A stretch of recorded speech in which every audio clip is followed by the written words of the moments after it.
Ele é diretor de inovação da FAPESB, então ele vai falar do apoio à inovação, como o Estado trabalha nesse apoio e, enfim, seja bem-vindo. Obrigado aí, pessoal.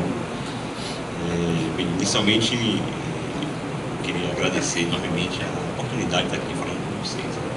Meu nome é Arthur, estou como diretor de inovação da FAPESB há pouco tempo, um ano e pouco, e sou professor da UFPA, da Escola Politécnica de Engenharia. Então, eu estou em casa. Usar blazer, essas coisas, eu estou aprendendo agora, eu gostei, mas vindo pela FAPESB tem um certo ritual aí, que vai se acostumando com essas coisas. Olha só, eu vou falar em nome do governo, do Estado, podem bater à vontade, podem questionar, porque nós estamos aqui para isso, para dialogar. A gente quer avançar, né, no apoio, no amparo, no suporte que o governo pode fomentar as novas empresas, os empreendedores, as várias áreas do conhecimento, ou tentar abordar mais a questão da tecnologia de informação. Eu sou professor da Escola Politécnica há 20 anos. Eu entrei na Politécnica, já era menina ainda. Eu já tenho 20 anos como professor. E na FAPESB agora, com essa nova realidade pessoal de vida, eu entender um pouquinho como é que se dá esse processo de inovação no Estado. Então eu vou falar algumas coisas relacionadas à FAPESB como um todo e vou focar mais na questão da inovação, que é onde eu estou aprendendo também.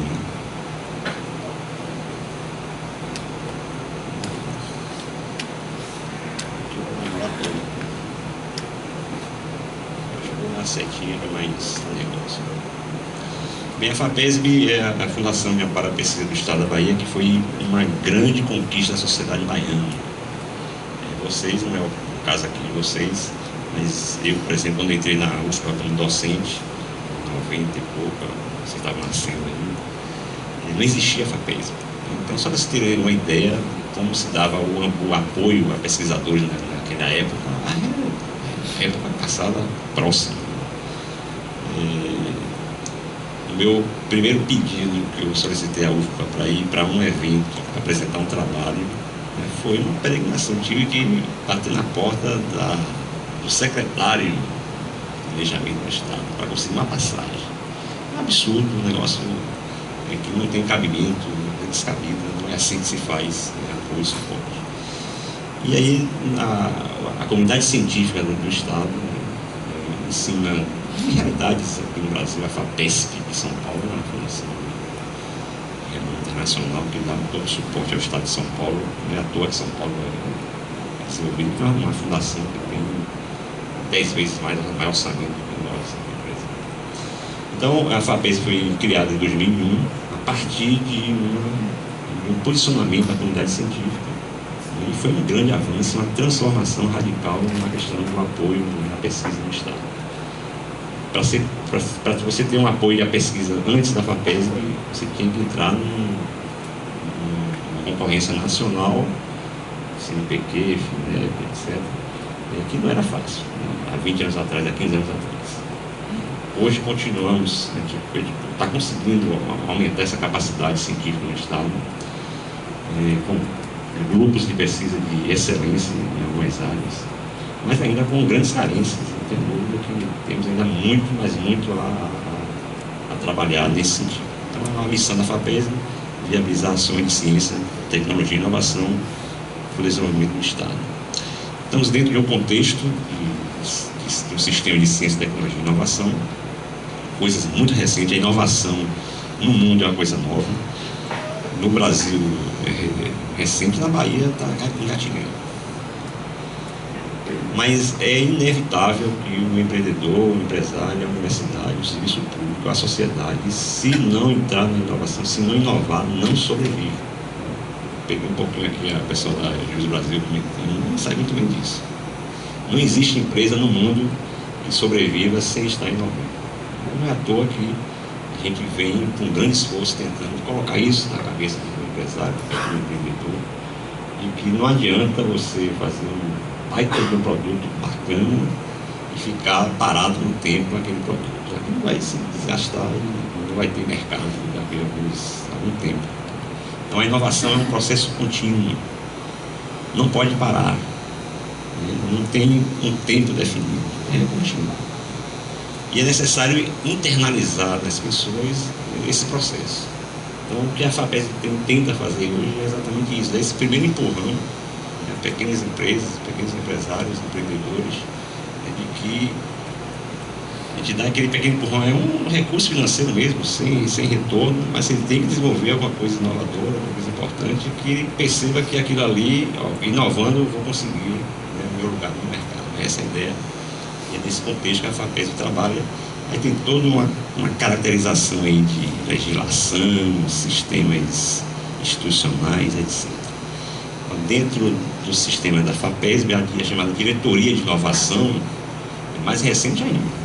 A FAPESB começou sem diretoria de inovação, sem ter inovação no processo. Somente em 2007 é que a inovação foi, digamos, institucionalizada no contexto da FAPESB. Eu acredito que a maioria de vocês conhece, já ouviu falar da FAPESB. Eu vou fazer aqui um pouco uma propaganda mesmo da FAPESB, porque a gente precisa de bons projetos, estava discutindo aqui com o pessoal. A gente quer ter muitos bons projetos para avaliar.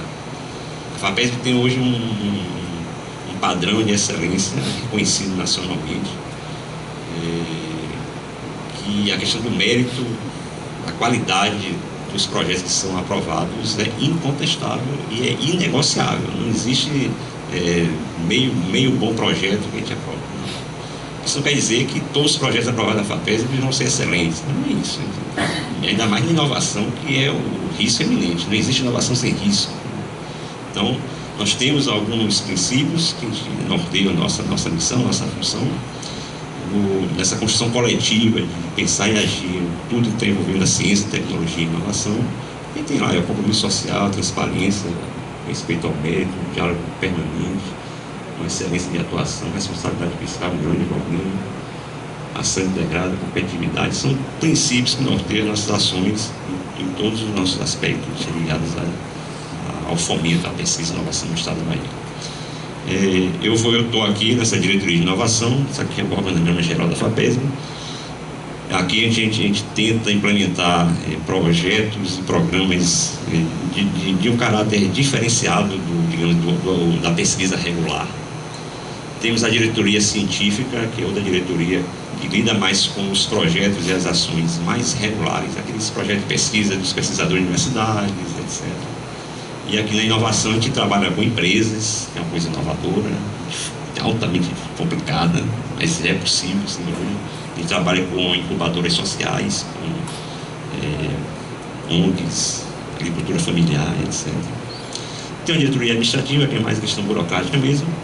E tem aqui um programa de bolsas aqui, que é um aspecto crucial dentro do contexto do fomento da pesquisa e inovação, é aquele suporte ao estudante, né, digamos assim. Vou falar um pouquinho sobre isso. A diretoria científica que lida, né, com os projetos mais regulares, de apoio a projeto de pesquisa regular, principalmente com universidades, e programa de infraestrutura no suporte à pesquisa e inovação, a pesquisa basicamente, e a infraestrutura dos cursos, dos programas das universidades, né, basicamente. Então tem uma série de editais que são focados no fomento ao pesquisador e às instituições de ciência e tecnologia. Aí eu trouxe, como eu vi que o evento aqui é mais focado nos estudantes, então eu trouxe aqui alguns elementos mais direcionados àquele apoio que vocês, digamos, podem lá fomentar lá o professor, o coordenador do curso, né, para não deixar passar batido. A gente quer sempre, a gente gosta muito de ter muito projeto para avaliar, a gente não gosta de ter coisa pouca, né? Nesse apoio regular que a gente tem auxílio dissertação, auxílio tese, isso é para os estudantes de pós-graduação, mas tem também publicação científica, organização de eventos, eu estava até comentando aqui com vocês, né? A participação em eventos também, quando for apresentar um trabalho, etc. E tem todo interesse em dar esse apoio e suporte, né? Então, qualquer estudante vai apresentar um trabalho em um congresso nacional ou internacional, solicite a FAPESB. Existe um processo burocrático chato. Não é chegar lá, eu quero isso e recebe o cheque. Não é assim. Tem um prazo, tem que pedir com muita antecedência, tem que verificar lá o calendário de solicitação. Mas a gente tem todo o interesse, a gente gosta, uma ação que nos anima muito em colaborar, né, nesse suporte financeiro, né, digamos assim. Então é um conjunto de apoios que a demanda eu considero muito baixa, né? A gente gostaria de, pelo potencial que tem o Estado da Bahia, são pouquíssimas pessoas que submetem, né, esses apoios, infelizmente. Só para você ter uma ideia, em 2012, que é a última coluna ali, de tudo isso aqui, auxílio de dissertação de mestrando, auxílio de tese dos doutorandos, publicações, organização de eventos, participação em eventos, no estado todo, a gente só conseguiu passar 1.300.000 reais. É muito pouco isso para o estado. Pouquíssimo.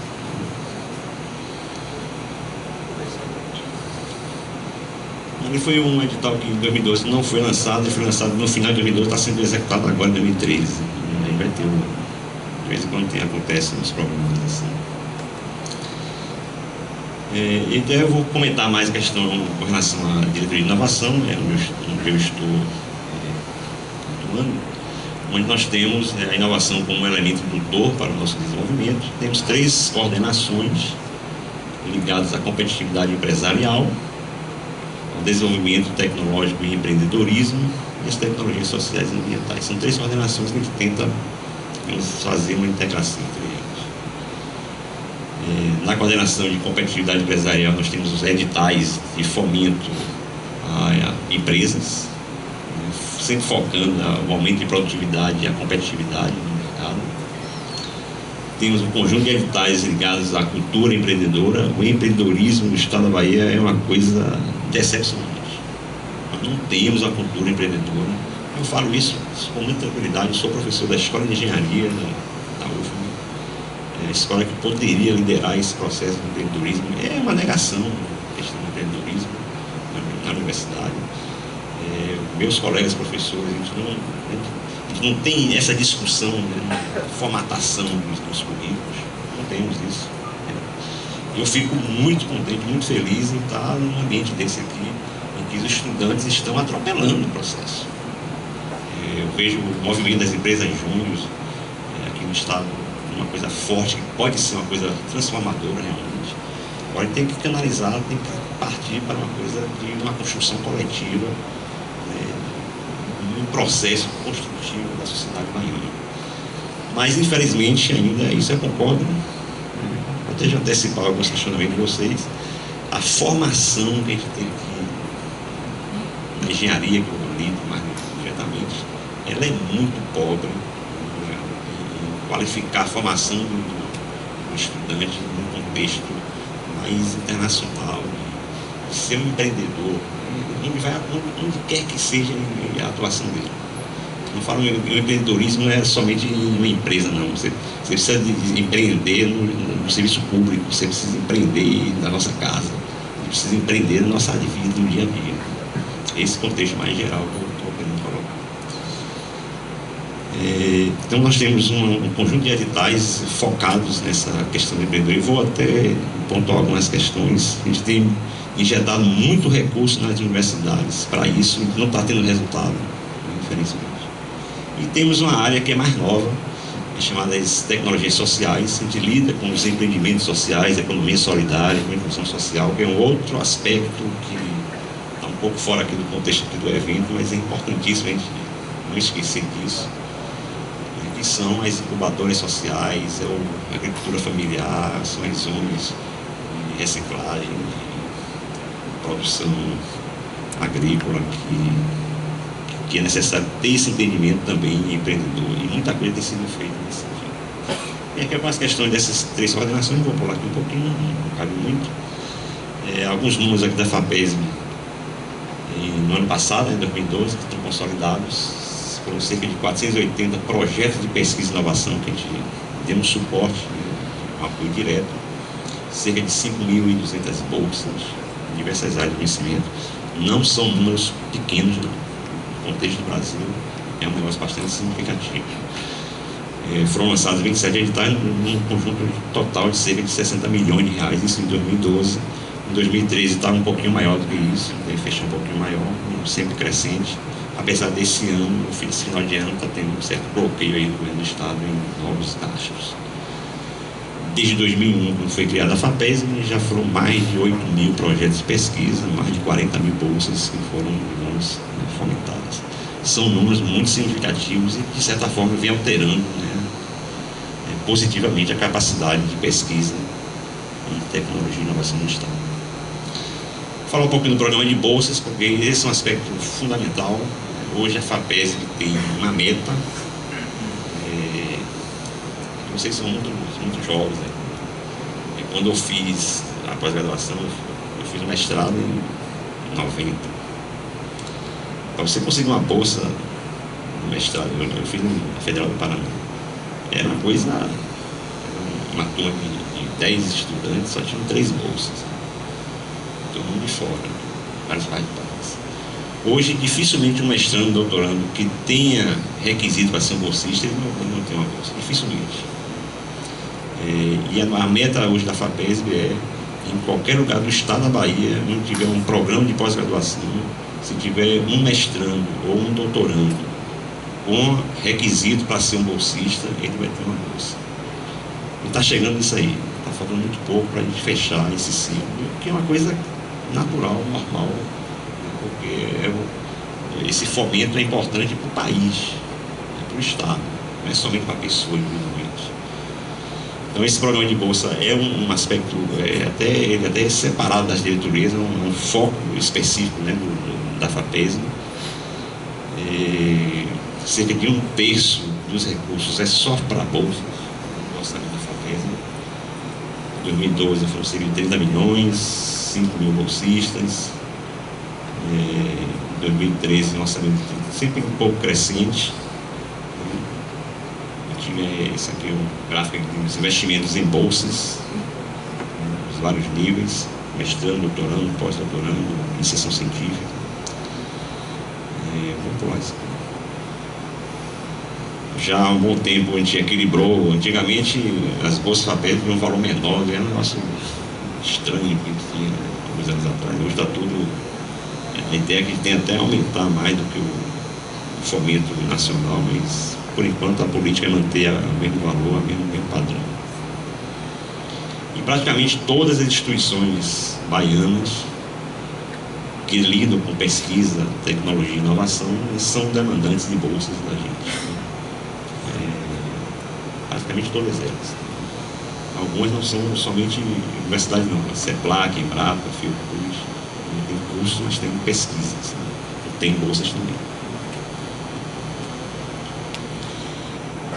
Comentar um pouquinho sobre a pesquisa e inovação como estratégia de desenvolvimento, né? Isso aqui talvez o assunto que eu tenho mais liberdade de estar falando, porque nós estamos aí em um mundo com altíssima transformação, uma velocidade impressionante. E vocês sabem muito mais do que eu a respeito disso.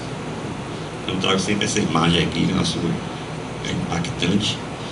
Dubai, em menos de 10 anos, saiu de quase nada para uma estrutura, uma megalópole, né, talvez em 10 anos, menos de 10 anos às vezes.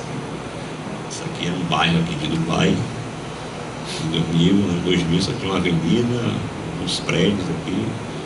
Aqui a imagem aqui não dá para ver bem, mas esse número de prédios aqui assim, em menos de 10 anos. É nesse contexto que é o que o mundo está hoje. Não dá para ficar parado. Ficou parado e morreu. Tem que correr atrás, tem que se qualificar sempre. Não existe qualificação estanque. É nesse contexto que a gente está tentando sobreviver nesse mundo louco que a gente está. E o Brasil tem uma história bacana de inovação, de inventores, mas que ela ainda não é capitalizada no sentido para o desenvolvimento. Trouxe aqui alguns exemplos aqui, inventos e inventores no Brasil. Provavelmente pouca gente conhece, ou já ouviu falar do Bartolomeu de Guzmão, um padre, viveu aqui na Bahia, no Recôncavo, em Cachoeira, em uma instituição chamada Belém de Cachoeira. Esse padre, ele simplesmente em 1705, ele desenvolveu aí um mecanismo de elevação de água. Naquela época o mundo todo só carregava água em balde. Era o único meio de transportar água de um lugar para outro, cara, levando em balde. Ou então de um lugar mais elevado, com uma mangueira para baixo. Para subir, como é que sobe água? Esse padre desenvolveu em 1705 isso aqui na Bahia. O padre nasceu em Santos, mas viveu aqui como seminarista em Belém do Cachoeiro. Esse estudo ele tem alguns registros aqui na Câmara de Vereadores aqui da Bahia, de Salvador, mas não tem assim uma documentação detalhada desse mecanismo. Tem alguns estudos que estão sendo feitos.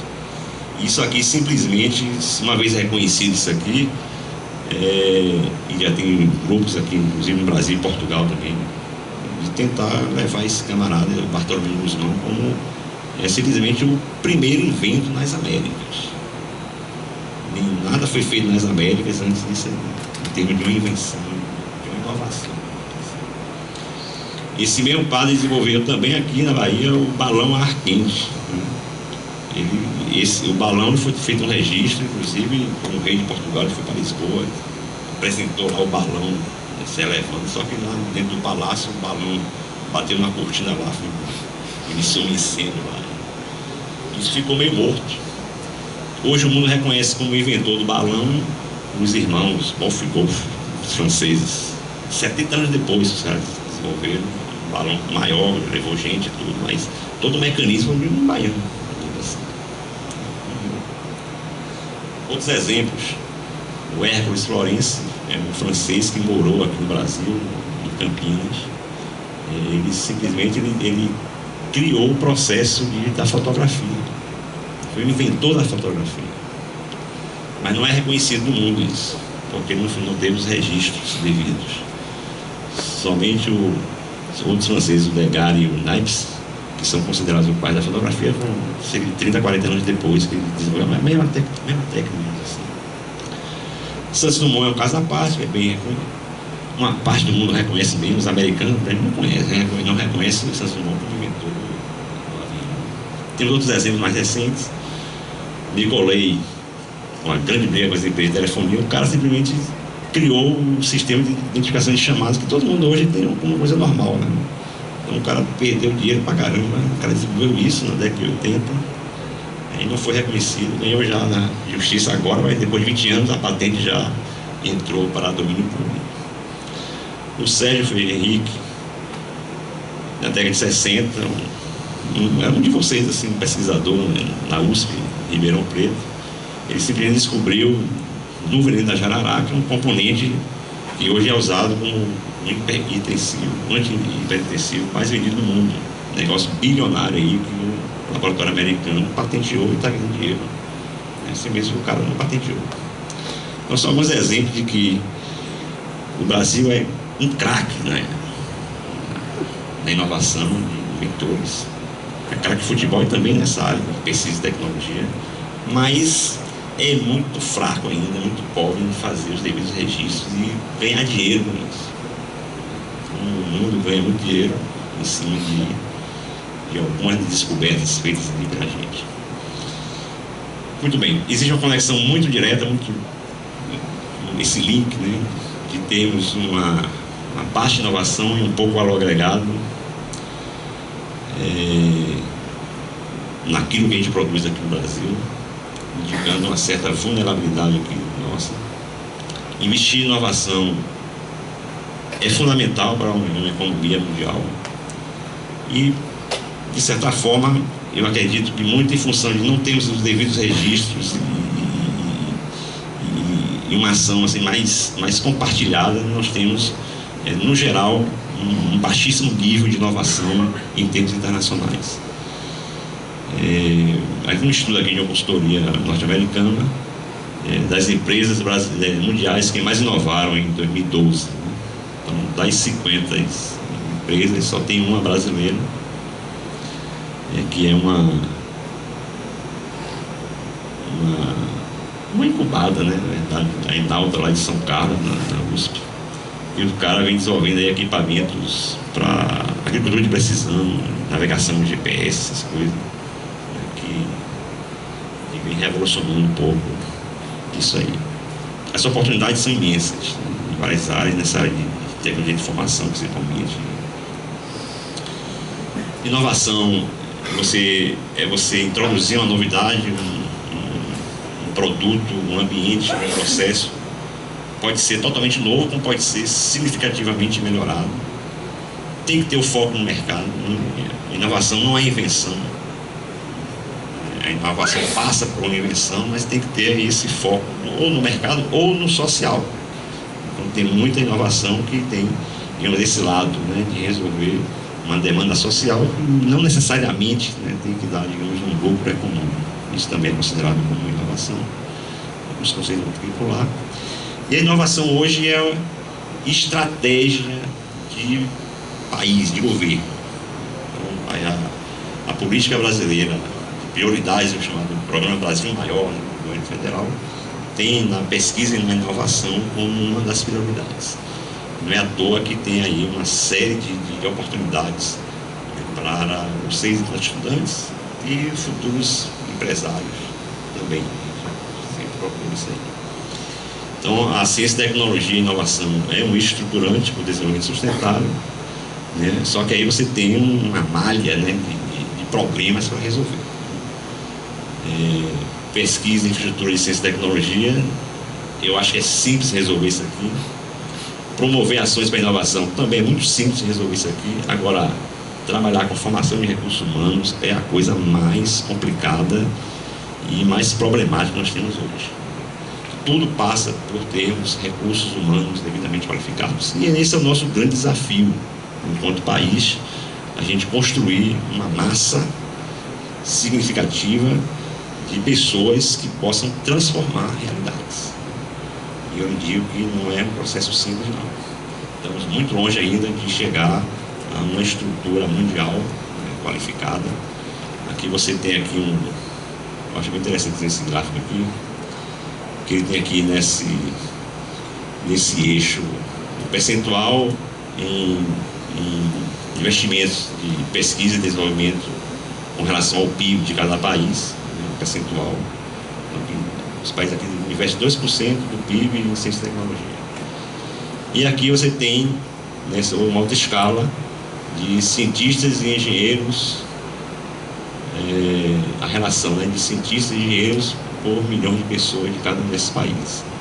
Então você tem aqui o Brasil nessa situação, investe aqui pouco menos de 1,5% em relação ao seu PIB em ciência e tecnologia, e com baixíssima quantidade aqui de pessoas qualificadas para fazer ciência e tecnologia. O que eu quero dizer com isso aqui? Não adianta só jogar isso aqui para cá, não adianta botar o Brasil para cá, é necessário também ampliar essa relação. E não é à toa que nós temos grandes problemas, né, de preencher vagas nas nossas universidades, nas engenharias, na computação, na informática, nas físicas, nas químicas, nas ciências exatas, das engenharias. É o maior problema, infelizmente. Evasões terríveis.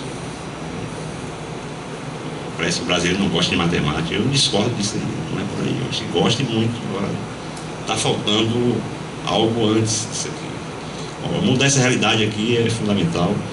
O governo brasileiro, nos últimos anos, tem investido relativamente bem nisso, ou seja, a questão do avanço das universidades públicas, que eu vou mostrar até depois no outro slide, a expansão das universidades. Existe muita crítica aí ao Reúne, por exemplo, mas eu acho que foi um programa importantíssimo para o país. Só que foi só uma injeção de recursos, não teve assim um planejamento mais elaborado nesse contexto.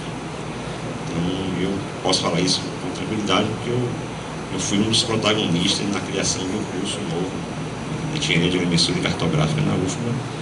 E ele digo, se não tivesse uma iniciativa nossa, de algum grupo de professores, não ia acontecer. Da mesma forma que não ia acontecer a engenharia da computação, se não tivesse um grupo lá na Politécnica que tivesse nos favorável à criação desse curso. Aqui também um outro contexto gráfico, né, de como se dá os nossos investimentos em pesquisa e inovação. E aqui ele chama a atenção de que não é somente o governo que tem que fazer isso. Não. Pesquisa e inovação é um problema da sociedade. E aí o recado para os empresários, não é o caso de vocês hoje, mas futuramente alguns empresários aqui. As empresas têm que internalizar isso, que se elas não tiverem no seu planejamento estratégico investimento em pesquisa, desenvolvimento, inovação, não vai sobreviver. Não vai conseguir sobreviver nesse mercado competitivo que a gente tem.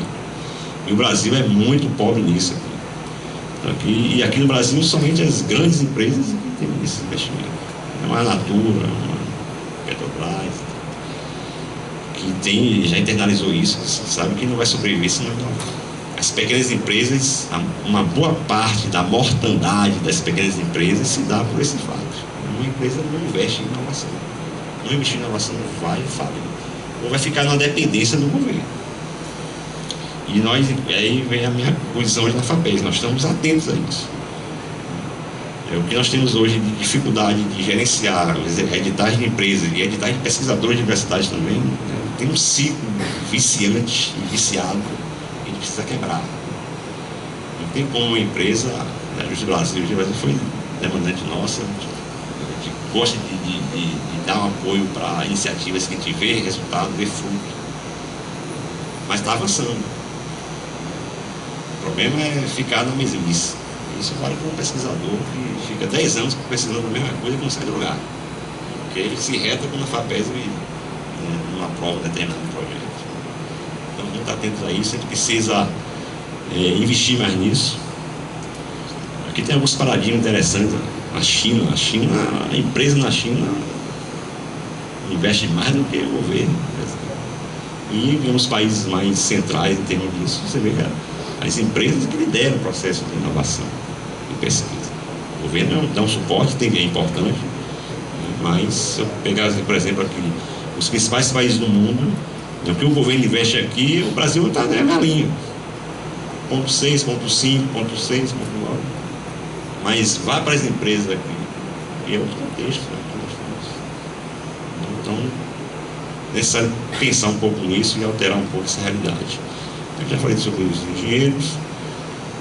Um aspecto muito positivo que a gente vislumbra, uma mudança, uma transformadora, que é a questão dos recursos humanos das universidades. Então, foi tardio, mas está acontecendo. Hoje nós temos universidades com mais oportunidades para a sociedade, no interior principalmente. Então essa expansão foi uma coisa positiva. Agora, a expansão pela expansão também não vai gerar o que a gente está querendo, que é transformar a sociedade, se não tiver atrelado a um planejamento estratégico que envolva aí a qualidade desses novos cursos. Mas está tendo um investimento grande nisso aí, bastante positivo, com alguns problemas, no geral, bastante positivo. Nas escolas técnicas e tecnológicas também um grande investimento está acontecendo, no governo federal, transformador. Agora, na escola básica nossa, que é o nosso grande gargalo, não adianta a gente iniciar as pessoas nesse ambiente de ciência, tecnologia e inovação na universidade. Na universidade, o camarada já chega viciado. A gente mudar a estrutura é um pouco complicado. É necessário começar esse processo muito antes mesmo do ensino médio.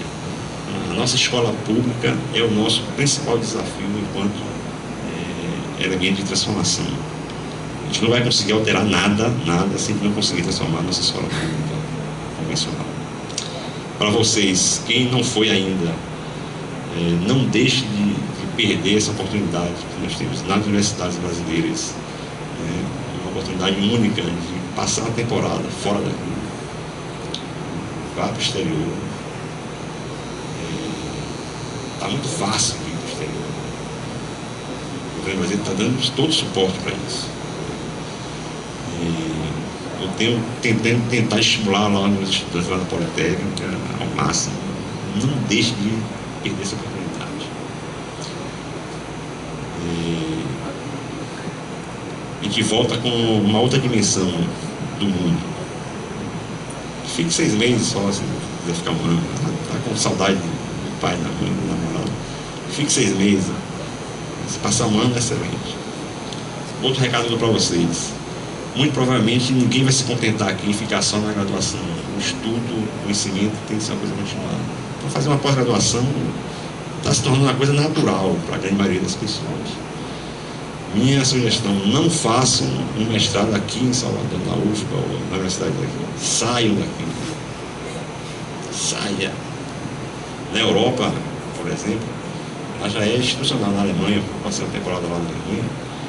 Na Alemanha, um professor, uma pessoa, ele não pode ser professor da universidade que ele estudou. Proibido. Ele não pode fazer uma pós-graduação na universidade onde ele fez a graduação. Por quê? Porque ele é um ciclo viciado. Assim. Se o professor for orientador na graduação, vai ser no mestrado, cara, vai ficar naquela mesmice. Procure novos horizontes. O orientador não vai ficar chateado com isso, muito pelo contrário. O que ele precisa é internacionalizar o seu ambiente científico. Isso é muito importante. Então, esse programa do governo, que eu entendo hoje como uma das coisas mais transformadoras, que os frutos ainda vão acontecer, né? Os primeiros estão voltando agora ainda. Então, nós acreditamos que isso aqui vai ter uma nova dimensão aqui para o país, né, como um todo. Eu não vou falar muito aqui de legislação, vou passar aqui um pouquinho. A inovação é comitê, né? A inovação está dentro do contexto de uma das prioridades do Brasil Maior. O Brasil Maior é o planejamento estratégico do governo federal. São 13 prioridades. É muita prioridade para quem entende planejamento estratégico, mas ciência, tecnologia e inovação é a última das prioridades, mas pelo menos está relacionado com uma prioridade e, de certa forma, está tendo muito recurso financeiro disponível para quem quer fazer pesquisa, ciência, tecnologia e inovação. Não existe problema, parece que eu estou falando uma besteira aqui, mas não é. Não existe problema de falta de recursos financeiros para quem quer fazer pesquisa, ciência, tecnologia e inovação. As agências de fomento, a FAPESB, nós aqui, a gente todo ano devolvemos dinheiro para o Tesouro Estadual, porque não tivemos demanda qualificada para utilizar os recursos. Praticamente todos os nossos editais. Praticamente todos, são pouquíssimos. Esse ano melhorou um pouquinho. Tivemos um edital, eu estou muito ligado ao edital da Lavoura Cacaueira, para pesquisa na área da agropecuária. Tem uma demanda maior do que os recursos disponíveis. Temos 4 projetos que não vão ser contratados por falta de recursos, mas teve um edital de segurança pública que vai sobrar dinheiro. Tem alguns editais na área de saúde também vai sobrar dinheiro. O edital na área empresarial, a gente conseguiu fechar um programa antigo e estamos lançando um novo, daqui a pouco eu vou falar sobre ele. Temos um problema crônico nas nossas empresas, e aí eu classifico como um ciclo viciado que a gente tem aqui no Brasil. Tem a ver com a formação do empresário que sai das nossas universidades, né? Tem também um vício também na ação dos empresários também. Quebrar esse paradigma não é uma coisa simples, né? Mas a gente precisa trabalhar nesse sentido. Como é que a gente vai estimular o nosso empresariado a inovar? Então, nossas empresas têm uma pouquíssima preocupação com isso. Normalmente a preocupação em ampliar os mercados com produtos e processos que já foram desenvolvidos ou por outras empresas ou de fora, etc. Tem uma dependência forte dos fornecedores, uma visão muito imediatista, a maioria do nosso Brasil. Temos um problema seríssimo aqui dessa interação da ECT e das instituições de ciência e tecnologia, as universidades. Universidade e empresas no Brasil parece que são inimigas. Então, quebrar isso não é simples. Eu estou estudando um pouquinho essas relações e eu vejo que existe preconceito de ambas as partes. A verdade é essa. Então, se você conseguir entender, né, o seu parceiro, porque uma universidade jamais vai ter uma rotina de uma empresa.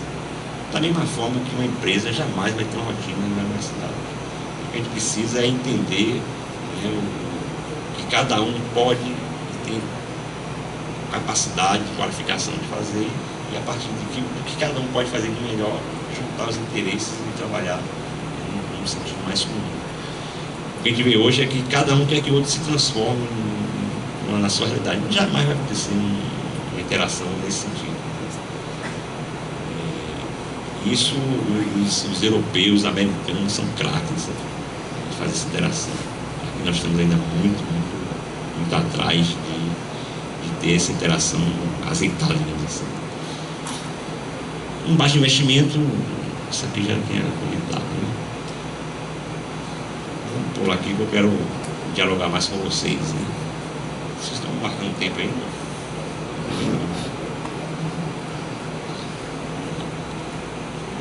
As oportunidades de inovação no Brasil são imensas, principalmente nessa área aqui de vocês. E vocês estão muito bem envolvidos nisso aí. Tem que procurar. Você não vai ser um especialista. Quem é especialista hoje em aplicativo, em software, vai morrer. Tem que ser especialista no processo, na concepção. Eu tenho lido mais com o pessoal de engenharia, eu sempre coloco lá com o pessoal dos engenheiros. Mas você tem que aproveitar o momento e aprender física, aprender cálculo, porque isso é que vai dar suporte para a sua vida. Não é aprender a usar um equipamento hoje. Eu lido hoje é com medições geodésicas, GNSS, GPS, essas coisas.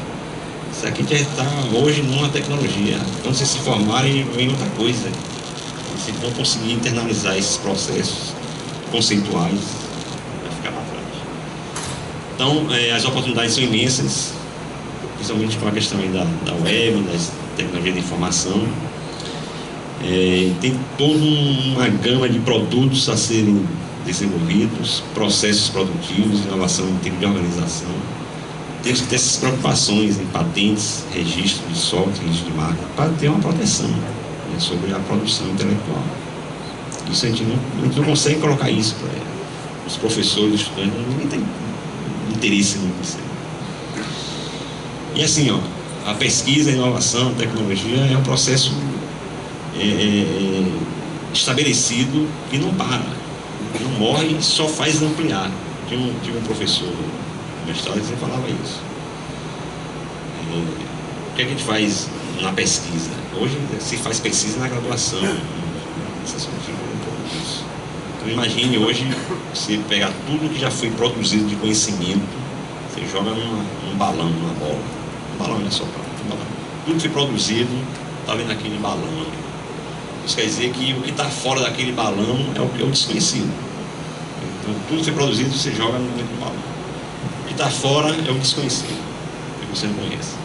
Pesquisa, ciência, tecnologia, está naquele limiar, né, na interface do balão, na superfície, entre o conhecido e o desconhecido. Muitas vezes tem muito pesquisador dizendo que está em pesquisa inovadora, mas está lá dentro do balão, dentro lá na periferia, mas lá dentro. De vez em quando alguém vai para fora do desconhecido e joga conhecimento exatamente novo dentro do balão. O que acontece quando você joga um conhecimento novo no balão? Você vai aumentar esse balão. Aumentar o balão do conhecimento significa aumentar a superfície de contato entre o conhecido e o desconhecido. Ou seja, está ampliando as oportunidades de pesquisa, inovação, tecnologia, ciência, etc. Esse é um processo contínuo, não tem jeito.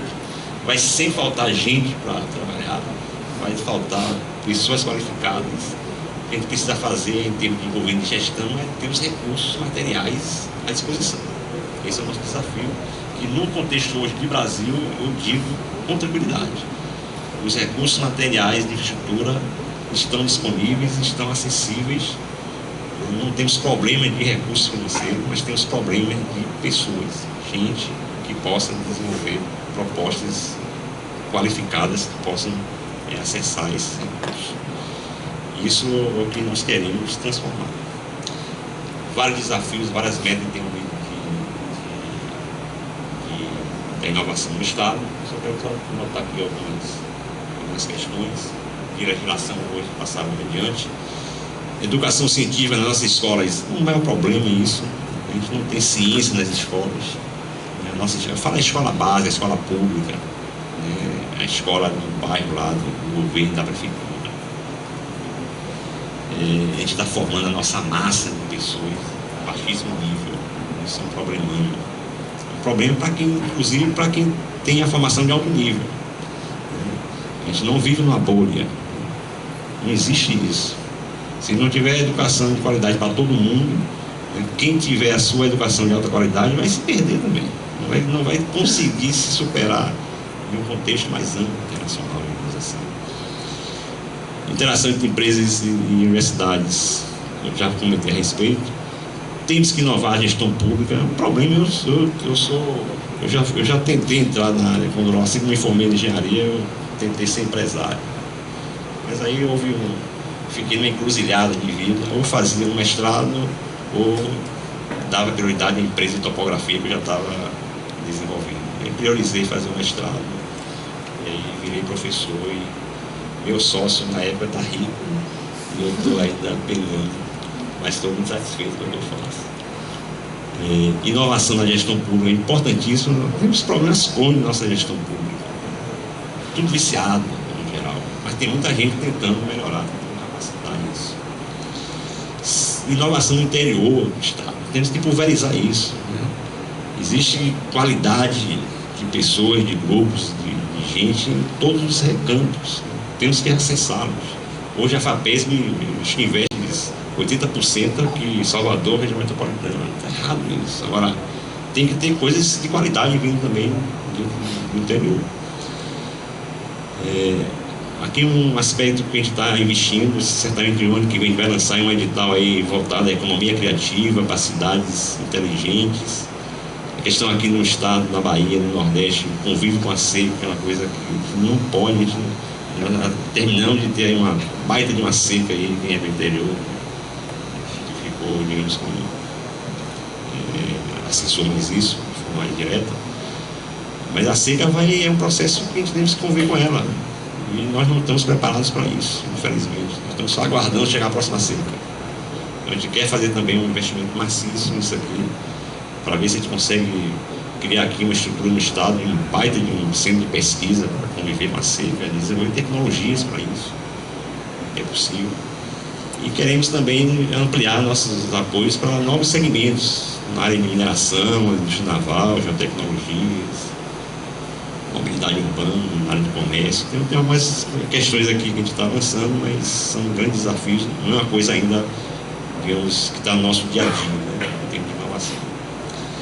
Inovação é diferente de invenção. Uma invenção ela só se torna inovação quando existe uma demanda, quando o mercado aceita. Não há inovação sem uma invenção, logicamente. É necessário ter uma germinação de ideias. De onde é que vem essa inovação? Na interação entre as pessoas. Ninguém faz inovação isolado no mundo. Se você quer passar a sua vida na Chapada Diamantina, fazendo caminhadas, dificilmente você vai inovar. A inovação passa por isso aqui. Não é à toa que a inovação nasce nas cidades. E nesse aspecto, algumas coisas que estão acontecendo na Bahia são extremamente contrárias a esse ambiente. Por exemplo, acho que todo mundo aqui já ouviu falar do Parque Tecnológico da Bahia. Uma estrutura bacana, porreta mesmo, né, na Paralela. É um prédio de última geração, bacana, tudo bem feito. E é o Parque Tecnológico do Estado, chegou tardíssimo, mas chegou, tá ali. Eu já fui, de vez em quando eu vou lá, pela FAPESB, conhecer. E eu digo assim, eu vou falar abertamente com você, já falei isso como secretário de Ciência e Tecnologia. Eu não consigo enxergar ali um ambiente de ciência e tecnologia. Você não vê gente circulando, você não vê estudantes circulando. Você vê um ambiente isolacionista com a natureza. Ali não vai ter interação, não vai ter inovação nunca. Então, ver se as universidades chegam ali. Então, lá em Conosco, a UFBA está lá tentando fazer uma coisa. Mas o próprio layout do parque, eu entendo que é uma coisa muito favorável a isso. Eu acho que o parque tecnológico, o ambiente de um parque tecnológico é muito diferente daquilo que dá certo no mundo todo. Ele tem que estar dentro da cidade, no burburinho. Você faz muita inovação, é num barzinho mesmo. Tomando uma cerveja com um colega, ali que sai inovação. Lógico que não pode fazer isso ad eterno, né? É um momento, né, de importância desse processo de interação. É um pouquinho o que eu tinha comentado, né? As boas ideias vêm de um palpite elucubrado, recombinando ideias. Tem que ter grupo, ninguém faz inovação sozinho. Inovação é um processo de interação. As pessoas não podem estar muito focadas, não. Tem que ter uma certa desatenção nas coisas também. De vez em quando tem que sair da rota, tem que aprender com os erros, tem que ter um pouquinho de uma bagunça. Aquela pessoa muito certinha dificilmente inova. O cara tem que ter um pouco, ser intransigente dentro do que é estabelecido nas rotinas. O empreendedorismo é outro aspecto que eu vejo na Bahia com um potencial enorme. A gente tem circulado aí nas universidades, mas infelizmente nós temos ainda um problema crônico, e aí eu responsabilizo mais os professores do que os estudantes. Eu acho que o movimento aí das empresas júnior, principalmente, está dando um novo alento, só que se isso não for capitalizado para uma coisa produtiva, a gente vai também se perder. O empreendedorismo no estado da Bahia é um grande problema. A FAPESB tem um programa específico para isso, injetamos já um montante significativo de recursos, mas os resultados não são nada animadores. Por exemplo, na área da tecnologia de informação, eu já lançar um desafio para vocês aí. Eu acho que aqui a Bahia, aqui em Salvador, a região metropolitana, tem que ter uma baita de incubadora de empresas de tecnologia de informação, por exemplo. Está demorando isso. Eu chego lá na minha escola, a Politécnica. A Politécnica tem uma Inovapoli, né, com uma incubadora, que não é uma vergonha. Já recebeu muito recurso da FAPESB. Para a escola de engenharia, que é líder no estado, na formação de engenheiros, para ter uma baita de uma incubadora de empresas, de startups aí, de renome internacional. A gente tem capacidade para isso. Existe grupo de pesquisas com qualificação para isso. Mas esse foco não é colocado, né, na ação do empreendedor. Porque são coisas que nós temos: criatividade, né, não ter medo dos desafios, correr risco. A gente tem a nossa rede de relacionamento, confiança, iniciativa, tudo isso a gente tem. O Bahia não tem. O Bahia não é craque nisso aí. Mas se não tiver canalizado para um foco, vai se perder. Estamos perdendo essas oportunidades. Um pouquinho aqui do processo de inovação tecnológica aqui no estado. Isso aqui é uma empresa, é uma incubadora aqui do Parque Tecnológico. Gostei muito do que eles fizeram aqui. Até mesmo é um recado para a gente, enquanto fomentador do apoio. Hoje a gente está, até então, a gente tem dado muito apoio, né, nos processos de inovação das empresas, até aqui, até chegar na prototipagem do produto. Mas a inovação tem que partir para o mercado, tem que chegar no mercado. Se não chegar no mercado, não adianta nada. Então isso é um recado para a FAPESB, inclusive. Nós estamos lá com a nossa coordenação, temos que continuar esse apoio até chegar no mercado. Isso aqui está faltando, não temos esse grande conhecimento disso, e queremos melhorar nossos processos. Com relação à economia solidária, é outro aspecto, né? 5 minutos? Outro aspecto importantíssimo de uma economia solidária que está fora um pouco do contexto da nossa universidade, muito aqui em Salvador, região metropolitana, as incubadoras sociais, está bombando isso. Tem elementos transformadores em algumas comunidades, mas ainda é uma coisa pequena, uma dimensão pequena que a gente pode ampliar. Então nós temos investido muito recurso, inclusive, nisso aí. E o potencial na Bahia é nosso fantástico. Então hoje temos projetos na Caatinga, o pessoal desenvolvendo lá geleia de umbu, exportando, e a gente aqui não conhece nossas riquezas. O que é que dificulta a inovação? Uma série de questões. Já me avisou aqui que eu vou ter que correr. Vou chamar a atenção aqui das incubadoras, dos nossos parques tecnológicos, que são ambientes favoráveis a gente ter isso de transformação. A gente não consegue fazer isso aqui na Bahia, não estamos conseguindo fazer isso. E não vai ser a FAPESB sozinha que vai fazer isso, porque a gente só tem um recurso financeiro. A gente precisa exatamente do suporte das universidades, dos estudantes, etc. Só para vocês terem uma ideia, investimentos da FAPESB,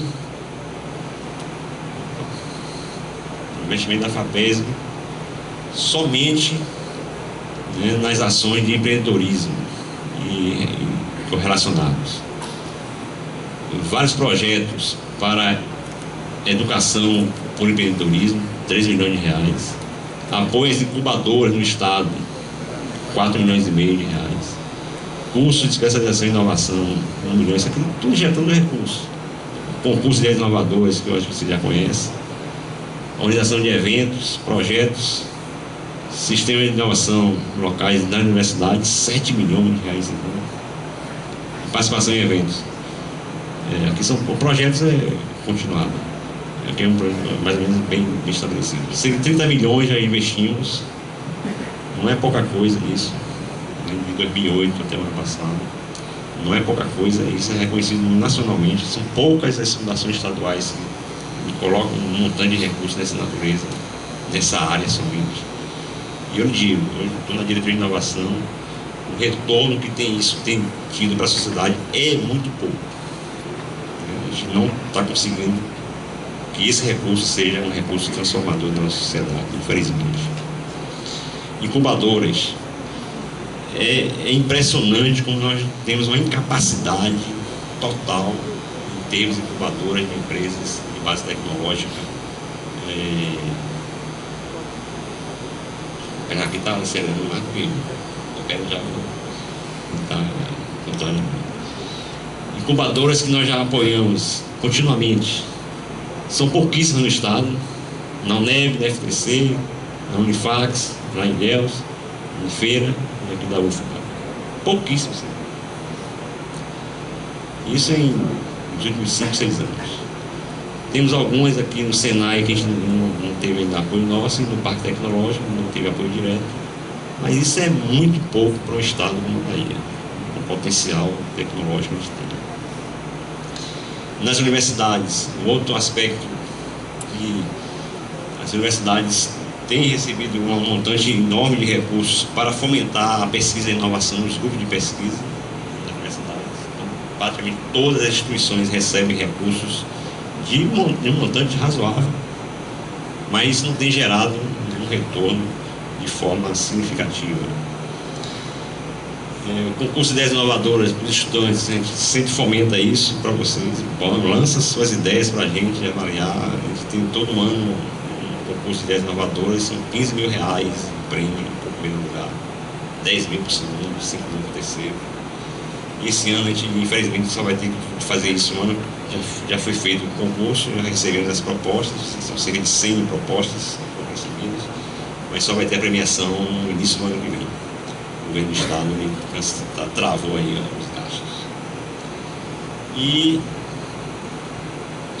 rapidinho, está terminando.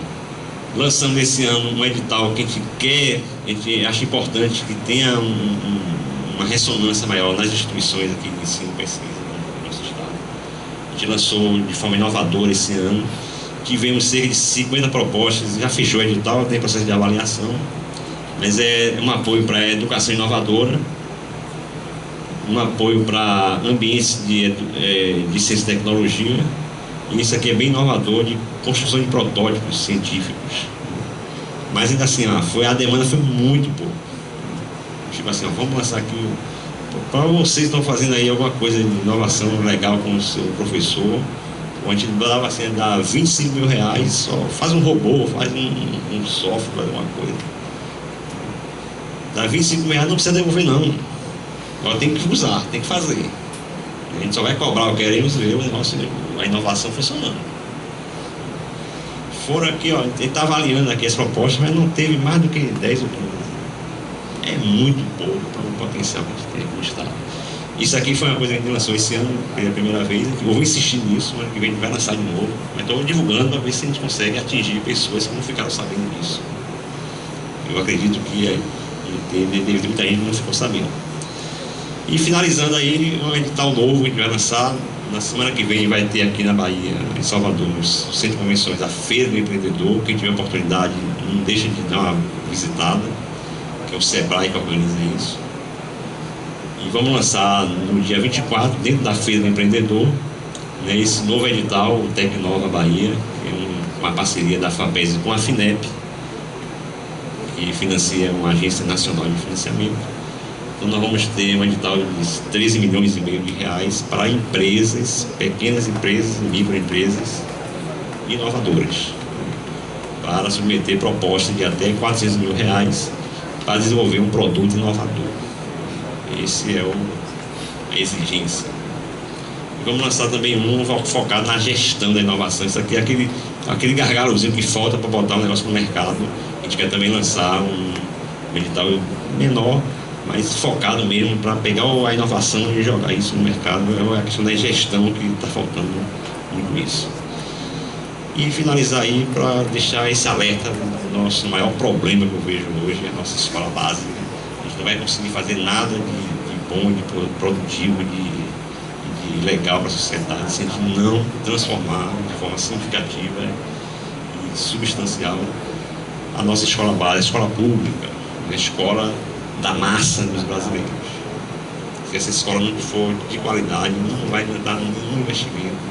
Você pode triplicar as ações da FAPESB, se não tivermos um suporte, uma massa que possa receber e usar adequadamente esse recurso, não tem nada adiante esse nosso esforço.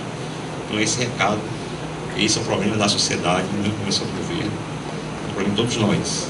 Todos nós somos responsáveis por essa realidade. Okay? Então, fez o nosso recado, fico à disposição aqui da organização, o tempo que vocês quiserem, estou aqui para a gente dialogar, conversar. Ok? Obrigado.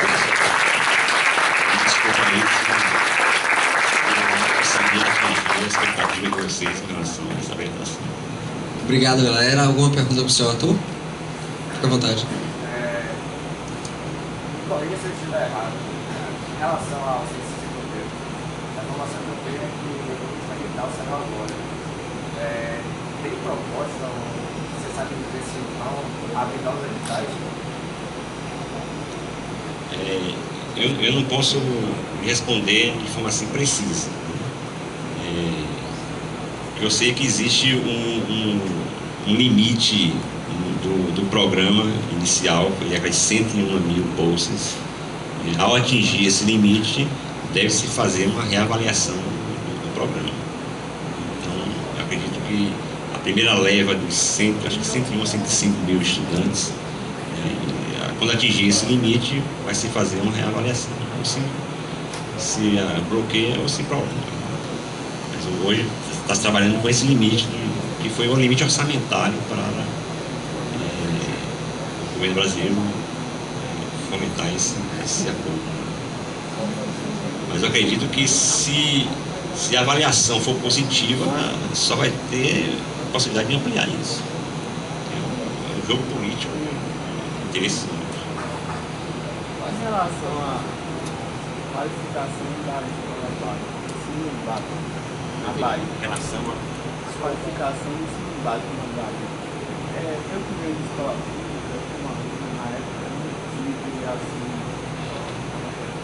nenhuma ideia do que era programação, que era ciência da computação. E assim, no ensino médio, o ensino da lógica de programação auxilia, e até uma empresa agora eu vou submeter a iniciação científica, que é o ensino da lógica de programação, no meio de desenvolver a lógica, a capacidade do aluno. Porque assim, em relação à lógica de programação, ela auxilia em vários contextos da matemática, a lógica, e eu queria saber se o papel tem assim, algum projeto para viabilizar, qualificar a área de informática no ensino básico. Especificamente no que você pontuou, a gente não tem nenhum programa específico para isso aí. Mesmo porque a FAPESB, a gente tem assim, lutado enormemente para colocar recursos da FAPESB na escola pública. Não é fácil, não depende só da nossa vontade. Então, institucionalmente, a FAPESB foi criada para atender ao pesquisador da universidade. Esse é o grande tônico. Nós tivemos um edital ano passado, junto com a Secretaria de Educação, que a proposta nossa foi os proponentes para acessar esse recurso tinha que ser uma universidade em parceria com uma escola pública, ou uma proposta nossa foi essa, ou ser a própria escola pública, seu proponente, em parceria com a universidade. A própria Secretaria de Educação do Estado da Bahia não foi favorável a colocar o recurso diretamente na escola pública. Não me pergunta por quê. Então, nós temos sérias dificuldades, mas tem total vontade de fazer isso. Existem formas, vai buscar isso aí. Mas com relação à sua questão, da informática, da programação, todo um contexto de qualificação, do ensino, que passa por isso aí, mas passa por outros aspectos. Se a gente conseguir qualificar o português e a matemática, a gente já vai dar um salto fantástico. Teve a parte dessa aí. Mais bem. Mais alguma pergunta? Quais critérios o objetivo para fazer no caso de um edital para selecionar essas empresas que vão ganhar esse investimento? Volta nisso, eu peguei o curso. No caso desse edital do grande. Quais os critérios que vocês vão usar para selecionar as empresas que vão receber investimento? Existem alguns requisitos, você tem que ver, semana que vem vai ser lançado o edital, aí tem que olhar o edital, tem todas as exigências. Mas tem alguns aspectos que eu quero chamar a atenção. Primeiro, tem que ser uma pequena ou microempresa. Uma empresa que tem um faturamento, não me lembro exatamente, acho que é 3 milhões e 600 mil, 3 milhões e 600 mil por ano, o faturamento anual dessa empresa. Então não pode ter uma grande, média empresa, está fora. Tem que ser uma pequena empresa. Primeira coisa. Tem que ser uma empresa que tenha um histórico de atividade. A gente tem feito muito isso agora, porque é só para dialogar com vocês. Eu chamo a atenção na questão dos vícios da classe empresarial também. Nos editais antigos, nós, alguns anos atrás, a gente lançava um edital para a empresa, aí tinha a empresa que foi criada, lançando o edital hoje, o cara criou uma empresa amanhã para se submeter à proposta do edital. Não pode ser assim. Então, tem que ter esse recurso financeiro para dar um empurrão no empresário. Falar assim, inove que é bom para você. Inove que você vai ganhar dinheiro com isso e é bom para a sociedade, é bom para o Estado. Agora, você não vai poder ficar inovando somente com recurso da FAPESB. O que a gente quer, pega esses 400 mil reais e faça uma inovação. Eu quero que você ganhe 4 milhões. Mas eu pego esses 4 milhões, pego esses 500 mil e boto em outra coisa inovadora. A gente quer que esse ciclo seja de uma autonomia empresarial. A gente está querendo dar esse primeiro empurrão. Que não pode ficar somente dependente desse recurso do Estado. Não vai conseguir evoluir com isso. Não vai inovar com isso. Então tem algumas exigências que são pesadas e que fica na cola mesmo. Então tem que ter uma atividade nos últimos anos. Tem que ser uma empresa de pequeno porte, micro e pequeno porte. Não pode ser empreendedor individual, tem que ser uma empresa mesmo, uma empresa limitada. E tem que ter uma proposta e desenvolver um produto inovador. Principalmente nas áreas mais estratégicas do Estado, engenharia, tecnologia de informação, biotecnologia, saúde, fármacos, etc.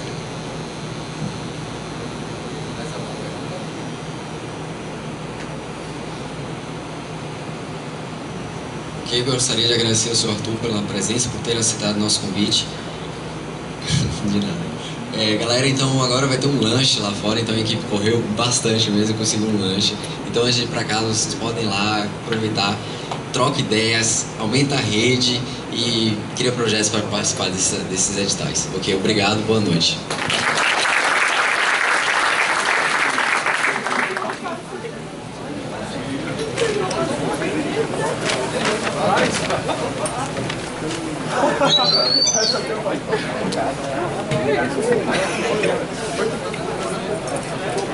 Ligaram a câmera, deixa eu passar aqui pra chegar perto. Ai meu Deus, eu fui filmado.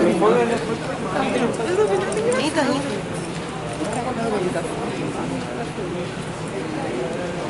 Então você não é de